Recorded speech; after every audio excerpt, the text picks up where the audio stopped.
अस्सलाम वालेकुम। एम्फीबियन ये एक एनिमल्स की कैटेगरी है। जैसा कि मैमल्स होते हैं या फिर रेप्टाइल्स भी होते हैं, एम्फीबियंस भी एक एनिमल्स की कैटेगरी है।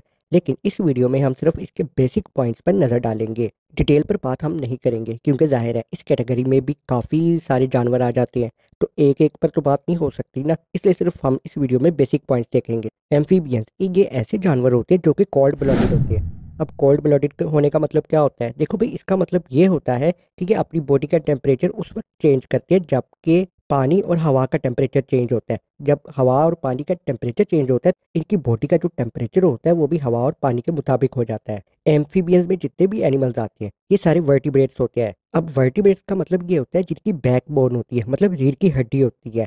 एम्फीबियंस में ऐसे एनिमल्स आते हैं जो कि जमीन यानी कि खुश्की पर और पानी में दोनों जगह पर रह सकते हैं। इस कैटेगरी के एनिमल्स के जो बच्चे होते हैं वो शुरू शुरू में पानी में ही रहते हैं, और जो सांस है वो अपने गिल्स के थ्रू लेते हैं, क्योंकि ये अभी जब छोटे होते हैं बच्चे तो इनके लंग्स डेवलप नहीं हुए होते, मतलब इनके अंदर फेफड़े अभी पूरे तरीके से नहीं बने होते।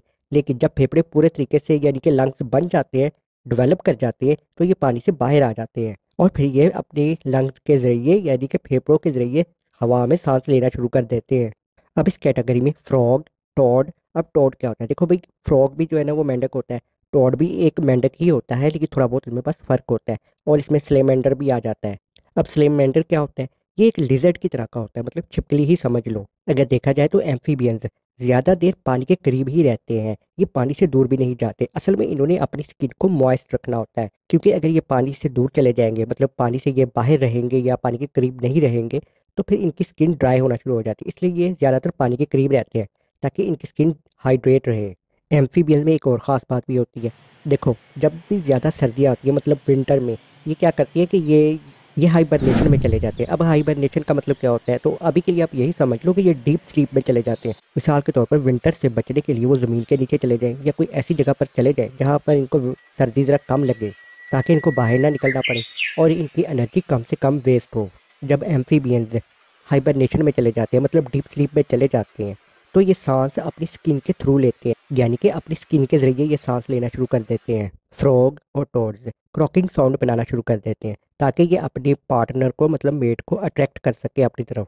अगर आप स्क्रीन पर गौर से देखो तो जो एम्फीबियन के पाँव होते हैं ये वेब शेप के होते हैं। मतलब यूँ समझ लो कि जैसे कि हमारी इंसानों की उंगलियां अलग अलग होती है ना, इनकी उंगलियां आपस में जुड़ी हुई होती हैं एक खास किस्म की स्किन के साथ। अगर हम ये देखना चाहें कि एम्फीबियन की कैटेगरी में सबसे छोटा एनिमल कौन सा है, तो भाई वो है क्यूबन ट्री फ्रॉग।